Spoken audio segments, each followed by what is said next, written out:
Yo siempre comienzo dando un pequeño testimonio acerca de cómo Dios me concede las prédicas de cada domingo.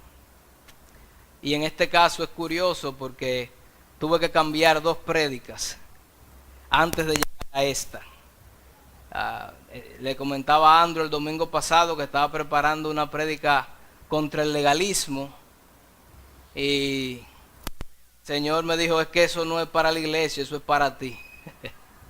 El Señor me llamó fariseo legalista. A veces Él es así de tierno, pero si es de parte de Dios, a mí no me importa, porque Él lo hace para que yo deje de ser eso. Y sé que sus intenciones son buenas. La otra prédica que tenía me la movió de fecha.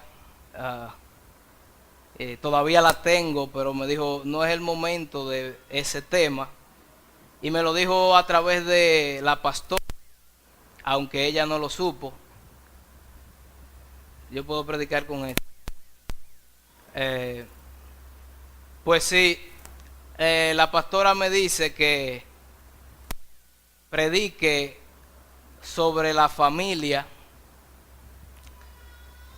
Y cuando me dicen eso, yo le digo, pero es que yo no puedo predicar sobre la familia. A propósito, noviembre es el mes de la familia y nadie había tratado ese tema en ninguna de las predicaciones. Yo le digo que yo no puedo hablar de la familia porque yo no tengo moral para hablar de la familia, porque apenas tengo 5 años de casado y un recién nacido que lo que tiene son 3 meses y medio. Yo apenas sé cambiar un pañal y ni muy bien lo hago. Cada vez que se lo cambio tengo que decirle que chequee a ver si está todo bien, no vaya ¿verdad? A ver derrames. Entonces yo le dije que no. Cuando voy en oración a seguir preparando una de mis otras prédicas, el Señor me dice que me pone a pensar en cómo Satanás opera en las generaciones familiares. De cómo Satanás esclaviza familias generación tras generación. Y yo ni siquiera sé por qué yo me pongo a pensar en eso. Pero eso es una señal de Dios de que hablar acerca de la familia en este mes. Y a Dios yo no le puedo decir que no. A la pastora yo sí le puedo decir que no. Pero a Dios no. Porque yo tengo que hablar lo que Él me mande a hablar. Entonces, es curioso porque Dios me dijo, si tú quieres repetir los mismos errores que cometieron tus antepasados y aprender con los golpes de la vida, bueno, pues espera que tú tengas experiencia en familia y después que tus hijos estén grandes y ya tú hayas cometido todos los errores, y yo entonces hablamos de familia. Pero yo te ofrezco algo mejor. ¿Por qué no comenzamos bien desde el principio? Así sin experiencia. Y yo le dije, bueno, yo no me pongo bravo. Vamos a comenzar bien desde el principio. Y continué pensando sobre cómo Satanás opera en las generaciones familiares. Patrones de conducta de pecado en los padres son transferidos casi de manera automática en los hijos. Padres que eran alcohólicos, resulta y viene a ser, oh, sorpresa, el hijo también tiene problemas con el alcohol. Padres que abusan físicamente y maltratan físicamente a sus hijos, hijos repiten ese patrón porque ese es el patrón que vieron. A mí me sorprendió el testimonio de un pastor que era muy fuerte con sus hijos. Y él daba el testimonio y decía, es que a mí me criaron así, yo no sabía otra manera cómo hacer las cosas. Y patrones de pecado y de conductas equivocadas son transferidas y Satanás opera generación tras generación. Maldiciones generacionales, hijos homosexuales, hijas lesbianas, y se repiten los patrones dentro de la familia, violaciones. Niñas que salen embarazadas, la mamá sale embarazada de adolescente, la hija vio que su madre salió embarazada de adolescente y viene y sale embarazada de adolescente también. Eso no es simplemente que usted se equivocó. Satanás está operando en las generaciones familiares. Padres adúlteros. Yo tengo un amigo que no era adulterio porque él no se había casado, pero era fornicación y él tenía sexo casual con la que se le presentara o la que se pudiera. Y él me decía, es que yo no puedo dejar de ser así. Mi mamá me ha llevado a retiros espirituales y me ha llevado a iglesia y han orado por mí, pero es que eso yo lo tengo en mi sangre, es que yo no puedo, yo soy así, porque mis padres, mis tíos, mis abuelos eran así. Y eso es cierto. Pero yo le tengo una excelente noticia en esta mañana. Si Satanás opera en las generaciones, Dios también irrumpe en las generaciones. Nuestro Dios es un Dios generacional, nuestro Dios es un Dios de generaciones. La idea de trabajar a la familia generación tras generación es idea de Dios, no de Satanás. Él es el Dios de Abraham, primera generación. Él es el Dios de Isaac, segunda generación. Él es el Dios de Jacob, tercera generación. Dios es tan cuidadoso con las generaciones familiares que en Deuteronomios capítulo 6, versículos 6 y 7, Él le dice a los padres, y estas palabras que yo te mando hoy estarán primero en tu corazón, papá. Primero en tu corazón tienes que estar estas palabras. El primero que tiene que cambiar eres tú. Tú eres el que tiene que modelar. Y estas palabras estarán en tu corazón. ¿Y qué vas a hacer después que estén en tu corazón? Las repetirás ¿a quiénes? A tus hijos, a tu segunda generación. Se la tienes que repetir, se la tienes que modelar. ¿Cuándo? Y hablarás de ella cuando estés en tu casa, andando por el camino y al acostarte y también cuando te levantes. ¿Por qué? Porque Dios sabe que eso es una generación nueva que Él quiere salvar. Por eso tienes que hacerlo. Dios tiene poder para irrumpir en tu generación y desarticular todo plan, toda cadena, toda propuesta que el enemigo tenga con tu familia. Dios puede irrumpir en tu generación y deshacer todos los planes que el enemigo ha proyectado para tu familia. Y no importa quién tú seas, y no importa de dónde vengas. Por eso yo titulé esta prédica, Dios irrumpe en las generaciones. Y Dios quiere hacerlo. Dios puede usarte a ti sin importar tu background familiar, ni lo que hicieron tus padres, ni lo que hicieron tus abuelos. No importa la edad que tú tengas, Dios puede usarte a ti para romper las ataduras generacionales que envuelven a tu familia. Y esta mañana vamos a estar estudiando, compartiendo la vida de un niño del cual no se esperaría absolutamente nada bueno. Porque este niño venía con unas maldiciones generacionales que comenzaron desde su abuelo. Para que ustedes tengan una idea, el abuelo de este niño edificó todos los lugares altos y edificó ídolos, adoró a Baales. Dentro del templo del Señor en Jerusalén, el templo, edificó altares a Aserá, a Baal, hizo lugares de prostitución idolátrica dentro de la casa de Dios. Eso hacía el abuelo de este joven. No se conformó con eso, sino que pasó a su hijo por fuego. Ofrecía sacrificios de niños al dios Moloc. Eso hacía este abuelo. Yo le estoy hablando de Manasés, el rey Manasés. Eso está en Segunda de Reyes, capítulo 21. Pasó a su hijo por fuego y se dio a observar los tiempos y fue agorero e instituyó encantadores y adivinos, multiplicando así el hacer lo malo ante los ojos de Jehová para provocarlo a ira. Este abuelo era brujo,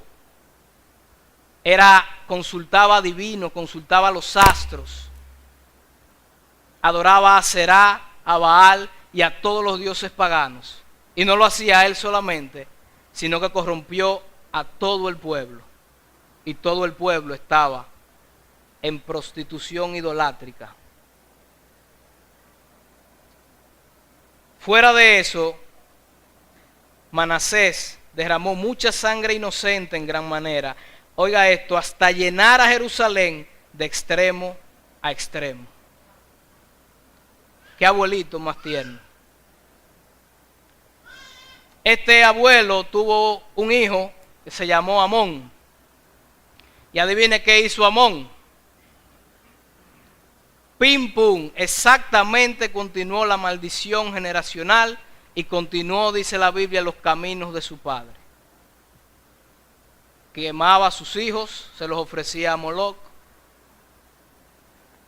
consultaba divinos, era brujo también. Pero Amón tuvo un hijo. ¿Qué usted puede esperar de un hijo que viene con este background familiar? Yo quiero que nos centremos en eso en esta mañana. Usted no esperaría nada bueno. Pero Dios irrumpió en esta generación. Y rompió toda atadura generacional. Sorprendentemente, un niño de 8 años, llamado Josías, hijo de Amón, nieto de Manasés, sube al trono cuando tenía 8 años, bajo condiciones impensables para nosotros. ¿Usted sabe cómo murió Amón? Su papá murió en su casa y no fue que le dio un infarto, ni se murió practicando un deporte extremo. Amón fue asesinado en su casa por sus mismos siervos. Y Josías, de 8 años, tuvo que estar posiblemente en su casa y enterarse que su papá había sido asesinado por sus propios siervos. Vamos a Segunda de Crónicas, capítulo 34. Versículo 1.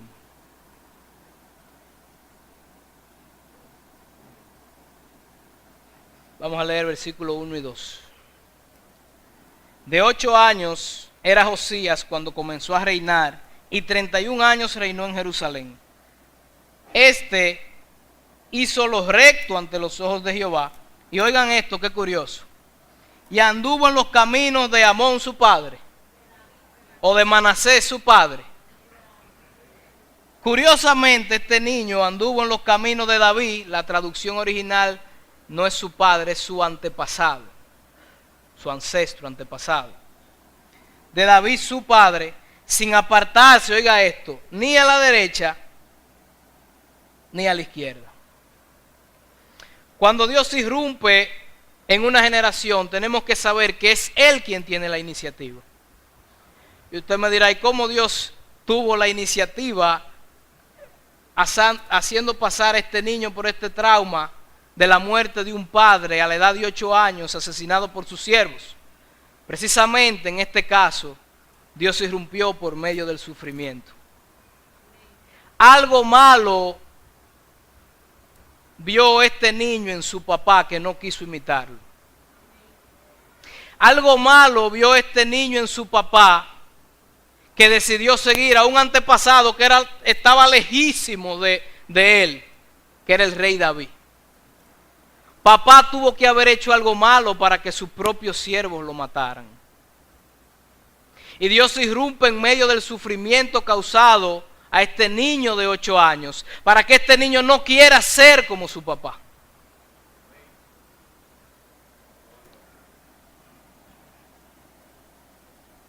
Probablemente tú hayas sido igual que Josías y Dios irrumpió en tu generación por medio del sufrimiento. Quizás tu papá y tu mamá tuviste patrones equivocados en ellos y tú dijiste, yo no quiero seguir esos patrones que siguen papá y mamá. Sobre todo se da cuando tus padres no son cristianos.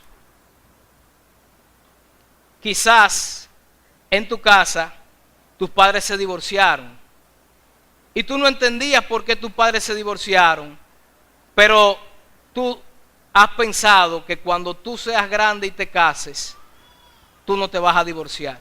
Tú vas a ser diferente a tu papá y tu mamá. ¿Tú crees que ese pensamiento viene de ti? Dios está irrumpiendo en tu generación por medio de esa situación y te está llamando a que no te divorcies y por eso tú estás sufriendo.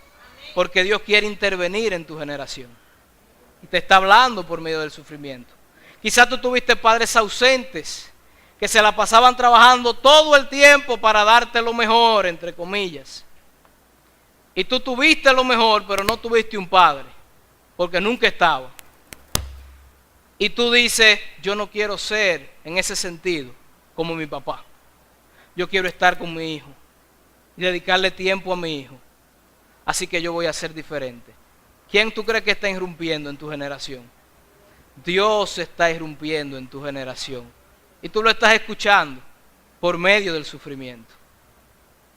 O quizás tus padres te faltaban el respeto, te hablaban mal atento a que tú eres su hijo. Y como su papá le hablaba mal a él también, y le daba su pecozón también, pues a ti te daban tu pecozón y te faltaban el respeto y te provocaban a ira.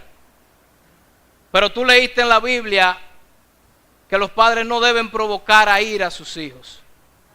Y tú dices, yo no quiero ser como papi en ese sentido. Yo no voy a provocar a ira a mis hijos. Yo voy a ser diferente. Yo voy a romper toda cadena generacional que Satanás está operando en mi familia en este momento.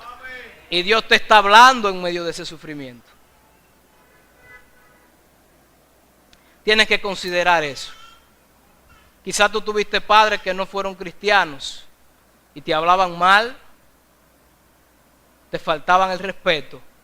Si tú tienes el deseo de no continuar haciendo eso, Dios está irrumpiendo en tu generación. Despierta ante esa realidad.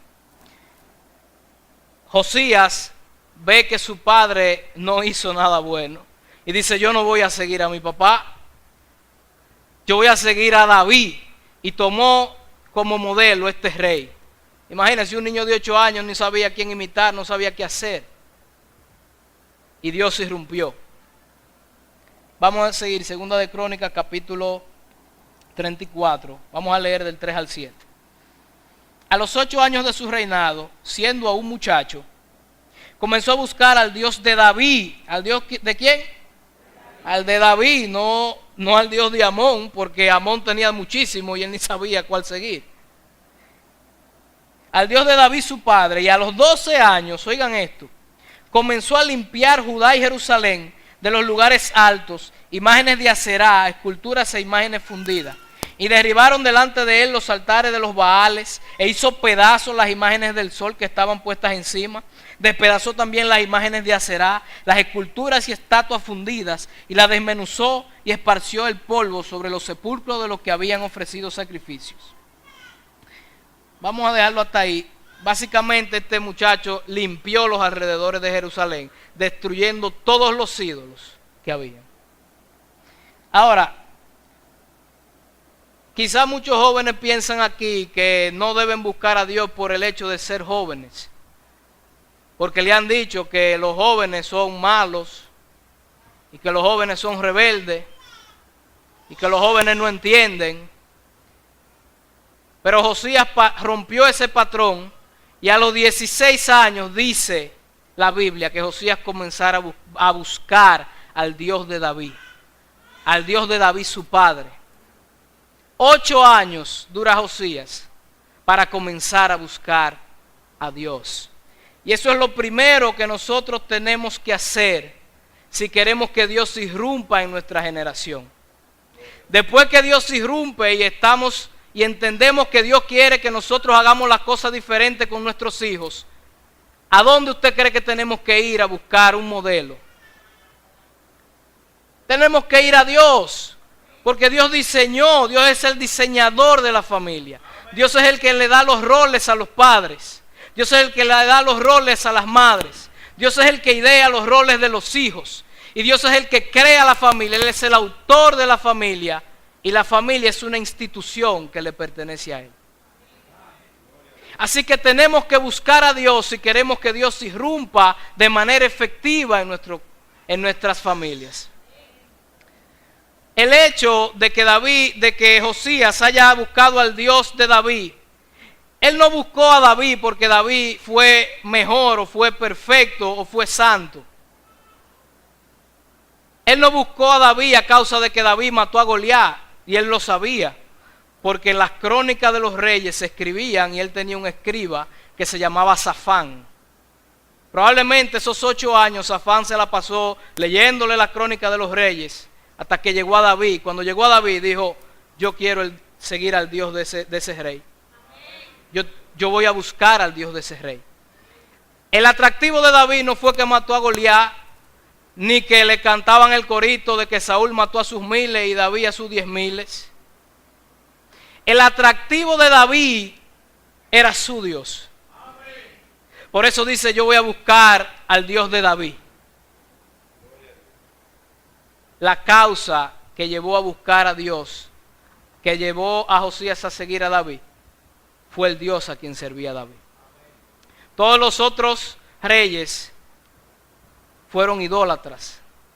Incluso Salomón, el hijo de David, levantó altares a otros dioses. Pero David no. David pecó, sí, pero David tenía un solo Dios.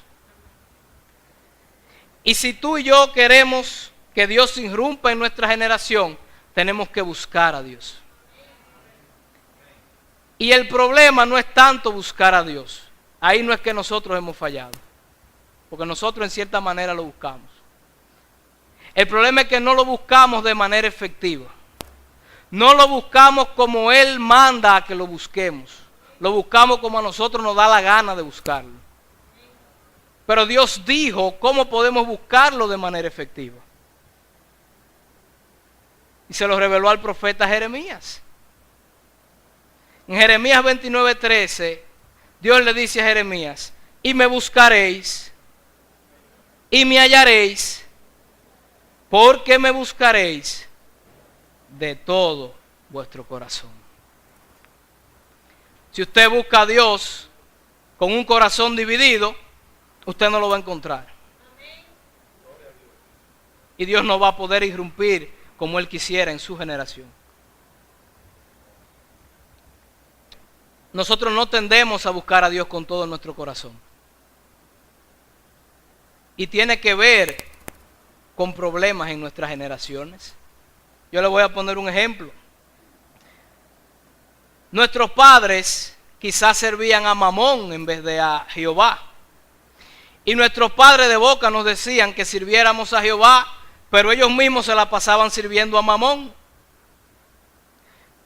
Entonces, cuando nosotros queremos buscar a Dios, tenemos dos señores.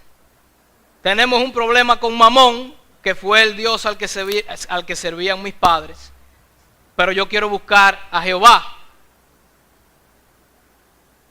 ¿Usted sabe cómo Josías buscó a Dios? Con todo su corazón. ¿Qué demuestra que Josías buscó a Dios con todo su corazón? Fácil. Destituyó todos los ídolos que pusieron sus antepasados. Estos ídolos que Josías destruyó no fueron ídolos que estaban al azar puestos ahí. Fueron ídolos a los que sirvió su abuelo Manasés. Su abuelo fue que reedificó los altares a Baal y a Aserá. Probablemente este niño vio a Manasés sirviendo a Baal. Probablemente este niño vio a su padre Amón sirviendo estos dioses que ellos mismos levantaron. Pero este niño dijo, yo tengo que buscar a Dios y tengo que destruir todos estos ídolos. A mí no me importan los ídolos que tengamos que destruir. para buscar a Dios, tenemos que hacerlo de todo corazón. Quizá nuestros padres nos enseñaron que el propósito de nuestra vida es ser felices, así que nuestro ídolo es ser felices, como sea. Y eso es lo que la mayoría de los padres quieren para sus hijos. Y de hecho, el propósito de nosotros como hijos es ser felices, porque nuestros padres nos enseñaron a que querían que fuéramos felices. El propósito de Dios es que hagamos su voluntad, no esa. Aunque su voluntad esté por encima de nuestra felicidad. Cuando queramos buscar a Dios de todo corazón, tenemos que ver qué vamos a hacer. Si ser felices o hacer la voluntad de Dios. Nuestros antepasados nos enseñaron a que teníamos que ser felices, pero Dios nos está enseñando otra cosa. Si queremos encontrar a Dios, tenemos que destruir estos ídolos. Quizás nuestros padres tenían gozo y su gozo dependía de las circunstancias. Y veíamos a nuestros padres felices mientras todo estaba bien y con gozo. Pero desde que pasaba algo mal, había un problema económico, había lo que sea en la familia, veíamos que nuestros padres perdían el gozo. De manera que su gozo no estaba puesto en Jesús. Cuando queramos buscar a Dios, tenemos que destituir esos ídolos. El gozo de nosotros debe ser Cristo, independientemente de lo que estemos pasando. El problema es que buscamos a Dios sin destruir nuestros ídolos. Para buscar a Dios de manera efectiva, tenemos que destruir todos los ídolos que tenían nuestros padres y buscar a Dios con todo nuestro corazón. Josías destruyó todos los ídolos de sus antepasados. Lo hizo él mismo con sus propias manos. Él no mandó a su siervo a destruirlo, él salió él, porque él estaba en busca de Dios. Tú tienes que preguntarte cómo estás buscando a Dios. Porque probablemente los ídolos de nuestros padres son nuestros ídolos también. Y no queremos destruirlos. Y por eso Dios no ha irrumpido de manera efectiva en tu generación. No, es que mi papá me crió así, yo no podía opinar. A veces heredamos el carácter de nuestros padres. Pero Dios te manda a ser manso y humilde. Si tú quieres buscar a Dios de corazón, tienes que dejar que Dios trabaje tu carácter. No, es que yo soy así. Y probablemente sigas así. Porque no estás buscando a Dios con todo tu corazón. Entonces tú quieres que Dios irrumpa en tu familia, pero tú no quieres buscarlo. Entonces tú tienes problemas en tu familia, problemas familiares con los hijos, con la esposa, y estás buscando a Dios con un corazón dividido, queriendo que Él irrumpa en tu familia. Pues yo te voy a decir algo, Él no va a irrumpir así. Tienes que buscarlo con todo tu corazón. Romper con toda atadura, con toda cadena. Romper con los ídolos que ya han servido tus padres, si tú quieres que Dios irrumpa de manera efectiva. Ahora, ¿qué pasa cuando buscamos a Dios con todo nuestro corazón? Destruyendo todos los ídolos que tenemos. ¿Qué dice Él que va a pasar? Si me buscas de todo corazón, me vas a encontrar. Josías se encontró a Dios. Después de buscarlo por 18 años. ¿Usted sabe cómo lo encontró? Esto es sumamente curioso. Después que Josías termina de destruir todos los ídolos de su antepasado, de las afueras de Jerusalén, él vuelve a Jerusalén y dice, yo voy a reparar el templo de Jehová. Ningún rey, ninguno de sus antepasados se habrían preocupado por reparar el templo de Jehová. A nadie le importaba. Y él manda a Safán, que era su escriba, a donde el sumo sacerdote Hilcías, para que le entregara el dinero que se recolectaba en el templo a los albañiles, a los obreros, para reedificar y arreglar el templo, que estaba abandonado. Usted sabe que encontró Hilcías mientras estaba en reparación el templo. el libro de la ley de Moisés que se había perdido. Cuando usted busca a Dios de todo corazón, Dios se deja encontrar. Cuando Hilcías se encontró el libro de la ley de Moisés, lo cual revelaba el carácter de Dios, quién era Dios, Hilcías le dio el libro a Safán y le dijo, mira, ve y llévaselo al rey y léeselo. Safán va y le dice al rey, mire, nosotros hemos hecho todo lo que usted dijo, le dimos el dinero a los albañiles, ya están reparando el templo, y usted no sabe, rey, que hemos encontrado un libro que se había perdido y nadie sabía dónde estaba, y nadie lo había encontrado. ¿Usted sabe por qué no lo habían encontrado? Porque nadie lo había buscado, o por lo menos no de corazón.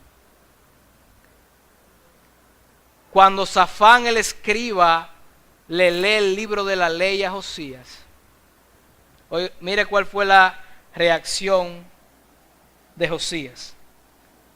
Está en 2 de Crónicas 34:19.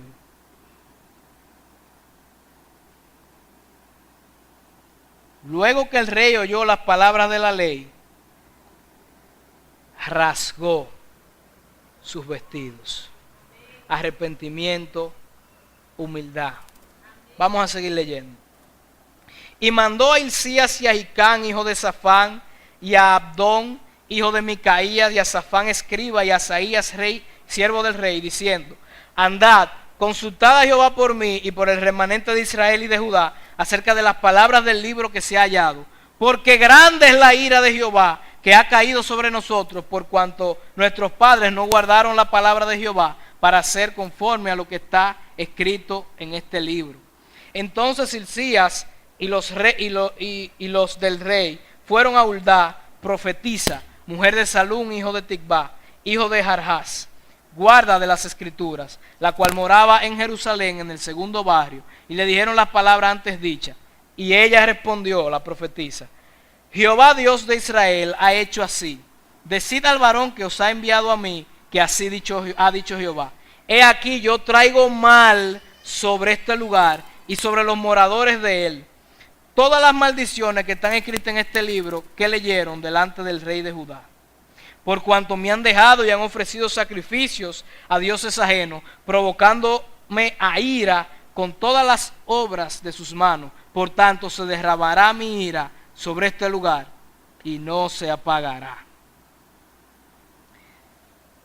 Los errores de nuestros antepasados muchas veces nos persiguen. Y muchas veces la consecuencia de esto es inevitable. Dios no cambió el veredicto contra Israel a causa del mal y del pecado de los antepasados de Josías.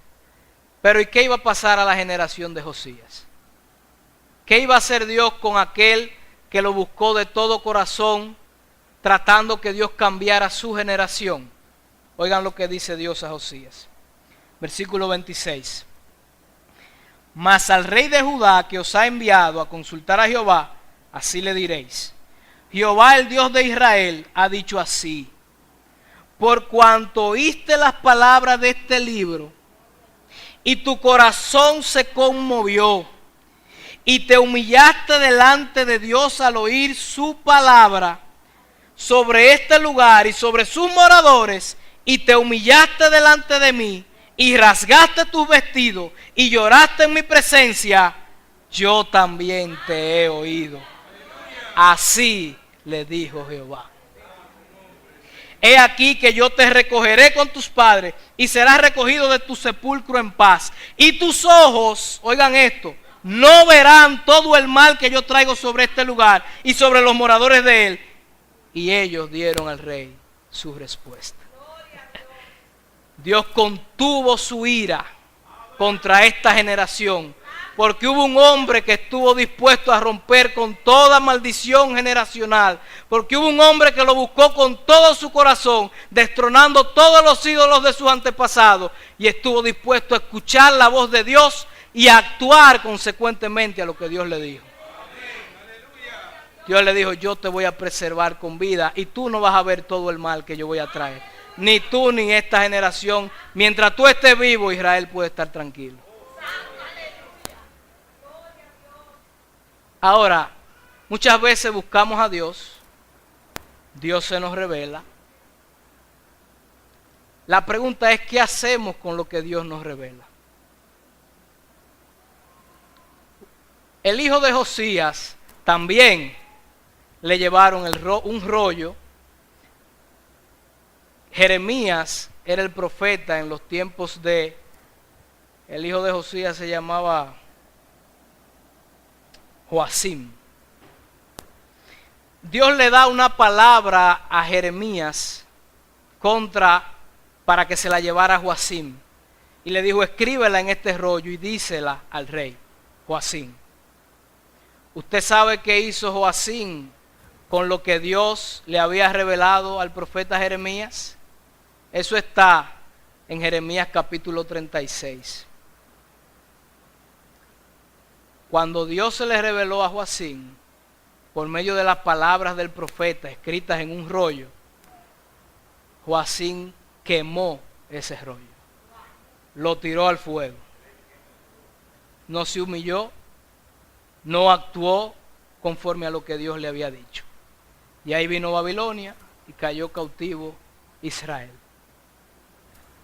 ¿Y usted y yo? ¿Qué hacemos con lo que Dios nos revela para cambiar nuestra generación? ¿Qué hacemos cuando Dios nos dice que tenemos que actuar de una manera? ¿Acaso quemamos las palabras que Dios nos dice y no le hacemos caso? ¿O actuamos consecuentemente a lo que Dios nos está mandando? Yo le voy a poner un ejemplo. Muchas veces encontramos a Dios y Dios nos habla y nos dice cómo hacer las cosas. Nos da roles dentro de nuestra familia, nos da roles específicos dentro de nuestra familia. ¿Qué hacemos con eso? A veces queremos que Dios cambie nuestra familia, pero no estamos dispuestos a obedecerlo. ¿Usted cree que Dios va a cambiar a su familia así? De ninguna manera. Dios, padres de familia, escuchen esto. Dios quiere que tú seas el sacerdote de tu casa. Y te da una responsabilidad sacerdotal dentro de tu familia. Eso es lo que dice el libro de la ley. Eso es lo que dice la palabra de Dios. Y Dios se te ha revelado. ¿Estás tú actuando consecuentemente y siendo sacerdote de tu casa? ¿O tú te has recostado dentro de la costilla de tu esposa para que ella ejerce el sacerdocio? Y tú estar más cómodo porque tú tienes que ir a trabajar. Y quizá tu esposa no tenga tanta demanda laboral como tú. Quizá tu esposa ha tenido que tomar el papel del sacerdote del hogar porque tú no lo has estado ejerciendo. ¿Le estás tú haciendo caso a las palabras de este libro para que Dios cambie tu generación? Si tú no estás ejerciendo el sacerdocio en tu casa, tú estás en desobediencia franca delante de Dios. Y Dios te va a pedir cuenta. Y si no estás haciendo eso, tú y el rey Joacim no son diferentes. Porque a ti te está importando dos pitos lo que Dios opine. Por eso quizás haya problemas en tu familia y en tu casa. Porque tú no estás cumpliendo tu rol. Y a las esposas, Dios también le manda un papel. Tiene un papel para las esposas. De ser ayuda idónea y de sujetarse a sus maridos. Si tú no dejas que tu marido ejerce el sacerdocio como Dios lo manda, vas a tener problemas en tu familia. Porque Dios te está mandando a hacer una cosa y tú no la estás haciendo. Dios no puede irrumpir así. Y los hijos que nos mandan a honrar y a obedecer a nuestros padres. Si tú eres un hijo rebelde que está en desobediencia, no estás cumpliendo el rol que Dios te mandó dentro de tu familia y Dios no puede cambiar a tu generación así. Quizás Dios quiere cambiarte a ti primero para que a través de ti tus padres lleguen a conocerlo. Pero tú en desobediencia no va a pasar nada. Padres, no provoquen a ira a vuestros hijos. Ah, no, pero que a mí me criaron así. Aquí se hace lo que yo diga, como yo diga, cuando yo diga, aunque sin explicaciones.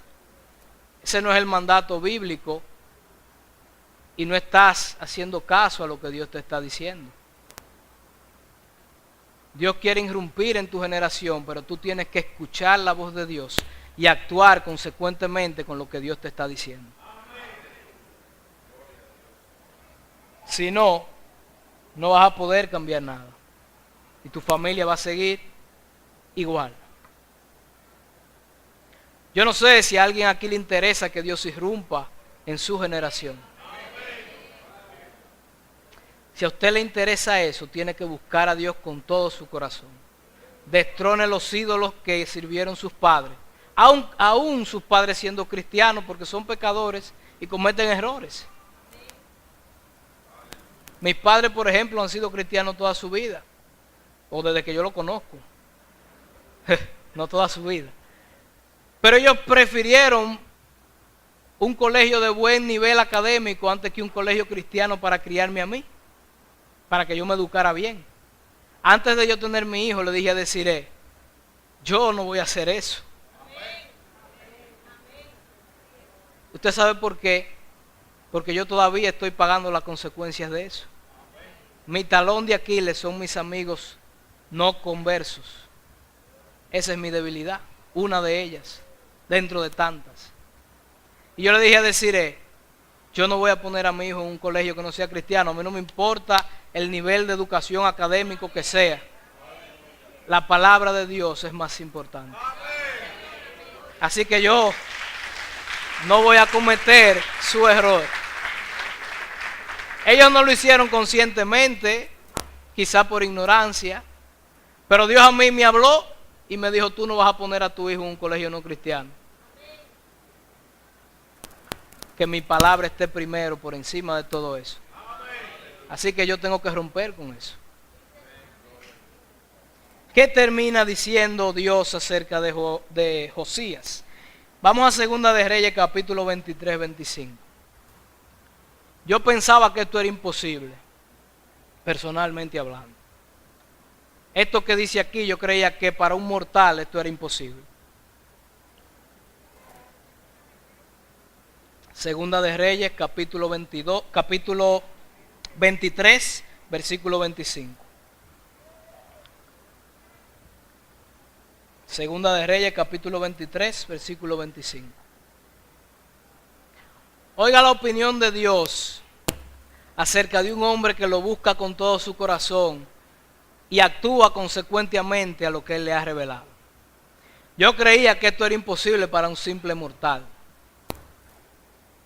Segunda de Reyes, capítulo 23, versículo 25. Y no hubo otro rey antes de él que se convirtiese a Jehová de todo su corazón, de toda su alma y de todas sus fuerzas, conforme a toda la ley de Moisés, ni después de él nació otro igual. ¿Usted cree que Dios irrumpió en esa generación, sí o no? ¿Usted cree que Dios rompió toda atadura y maldición satánica dentro de esa generación? Usó a un simple mortal. Y dice que antes de este rey no hubo un hombre que ame a Dios, oiga eso, con todo su corazón, con toda su alma y con todas sus fuerzas. Y después de él no habrá. Porque él decidió buscar a Dios y servirlo para cambiar su generación. Dios quiere hacer eso contigo y conmigo también. Dios quiere irrumpir en nuestra generación.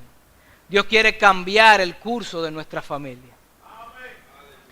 Quizás tú estás aquí y te quejas porque tú dirás, bueno, pero Joacín por lo menos tuvo un antepasado, un modelo, aunque sea un antepasado lejano, pero yo no tuve a nadie. Quizás tú seas el primer cristiano de tu generación. Aquí hay cristianos de esa primera generación. ¿Quiénes son los primeros cristianos de su familia? Que usted sepa. Ustedes son los primeros cristianos de su familia nuclear. Muy probable que Dios haya irrumpido en la vida de ustedes por medio del sufrimiento. Es muy probable. Y estoy casi seguro. Ustedes, Dios lo vio con gracia. Dios lo vio con la fortaleza necesaria para cambiar el curso de su generación y de su familia. ¿Usted sabía que ustedes son los padres de la fe de su familia? Ustedes son los Abrahames de su familia. Usted no tuvo un padre que lo instruyera en los caminos del Señor. Usted no tuvo una madre que le repitiera la ley de Dios de día y de noche. Sin embargo, usted escuchó la voz de Dios. Y usted está aquí en esta mañana. Y usted está llamado a cambiar el curso de su familia porque usted es el padre de la fe de su familia. Yo conozco el ejemplo de mis padres, que son mis padres de la fe. Mi papá no tuvo un padre, ni siquiera, si se le podría decir, esa es la definición. Porque su papá lo abandonó. Su padrastro lo maltrataba. Bajo esa condición, este padre de la fe escuchó la voz de Dios y respondió consecuentemente. Y cambió a su generación. Muchas de sus hermanas son cristianas y sirven a Dios el día de hoy. Usó a este niño maltratado, abusado, y ahora es un siervo de Dios que cambió a su generación. Es un padre de la fe. Y tú como padre de la fe estás llamado a cambiar tu generación. Para eso te hicieron padre de la fe. Mi mamá, por ejemplo, la única hembra en su casa de los hijos, no tuvo una madre que la guiara en los caminos del Señor, ni un padre tampoco. Pero Dios la puso a nacer en una esquina de una iglesia evangélica. Oyendo esos coros, mami dijo, hay patrones de mi familia que yo no puedo repetir.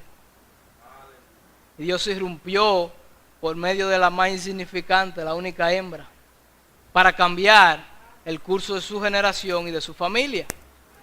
Aquí están sus primos sentados. Y aquí estoy yo. Estos son mis padres de la fe. Abraham es el padre de todos, ¿verdad? Pero estos son mis padres de la fe. Si tú eres la primera generación de cristianos en tu familia, Dios te vio en esperanza. Dios te vio con la fortaleza necesaria para cambiar el curso de tu generación. Dios te vio diferente a los otros y te escogió a ti para que tú sirvieras para cambiar a tu familia. Yo no hubiera podido ser un cristiano de primera generación. Yo siempre se lo he dicho a Dios y se lo he dicho a ellos.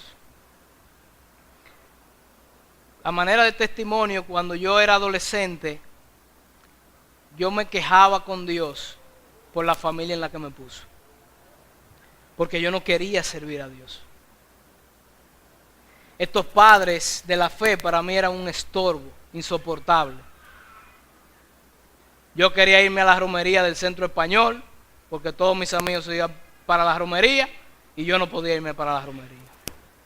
Ah, no, porque y mami me explicaba, es que eso es idolatría, santería y qué sé yo quién, pero a mí no me importaba nada de eso. Yo no quería ser cristiano, yo no quería servir a Dios, yo no quería seguir a Dios. Hay una comparsa en el Centro Español, pero yo no podía participar en la comparsa. Entonces yo estudiaba en un colegio de varones, nada más, en el Instituto Iberia, y ahí era que los amigos míos conocían a las niñas, y yo tenía que estar con hombres todo el tiempo, pues no podía ir a la comparsa. Yo quería ir al carnaval a La Vega, ahí había problemas. Yo quería salir para una fiesta, ahí había problemas. Y yo me quejé contra Dios y no contra ellos. ¿Usted sabe por qué?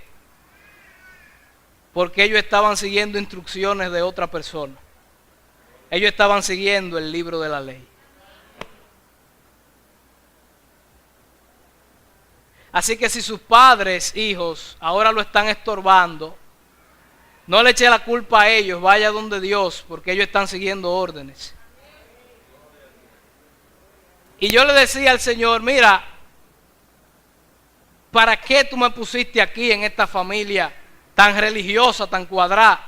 Yo no puedo estar aquí. Y usted sabe la respuesta que Dios me dio, que yo no la entendí.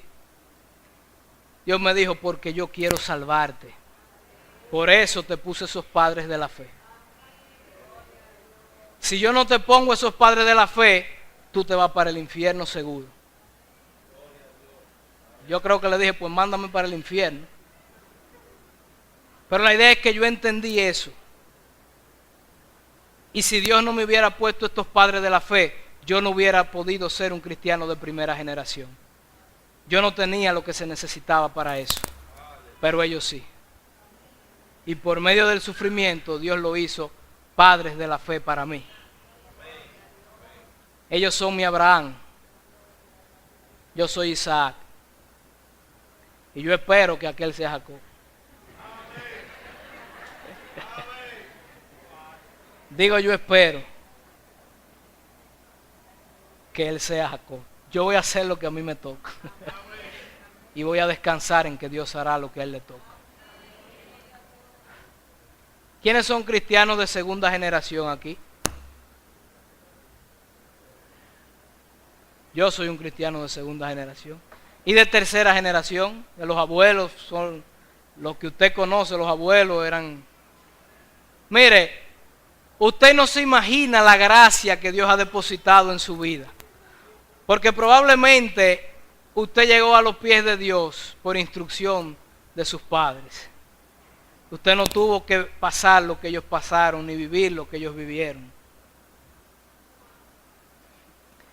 Dele gracias a Dios que puso a estos padres de la fe en su camino. Que han cambiado su generación para la gloria de Dios, no para la gloria de ellos. Así que pongámonos de pie.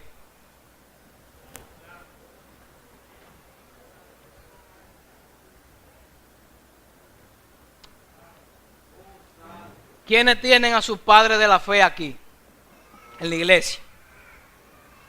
No importa que no sean sus padres biológicos, estoy hablando de los instrumentos que Dios usó para que usted llegara a los pies de Cristo. Yo quiero que usted vaya donde sus padres de la fe. Yo voy a ir a donde los míos también. Perdónenme que tengo el pentecostal medio revolteado hoy. Yo no suelo hacer este tipo de cosas.